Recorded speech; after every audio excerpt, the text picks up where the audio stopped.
By.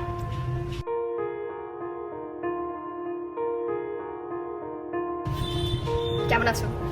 তুমি ওকে বলেছিলে? হ্যাঁ, আমি ওকে বলে দিয়েছি। আর তোমার চিঠিটাও আমি পড়ে শুনিয়েছি। তুমি পড়ে শুনিয়েছো? হ্যাঁ, ও তো আমাকে বললো আমাকেই পড়ে শোনাতে। আমার মনে হয় ও তোমাকে লাইক করে। কোনো অসুবিধা নেই, আজকেই তো স্কুল গেটের সামনে তোমাকে দেখা করতে বলেছে। ও বললো তোমার বন্ধুদের দিয়ে তোমাকে জানিয়ে দেবে, তোমাকে জানায়নি? দেখা করার কথা?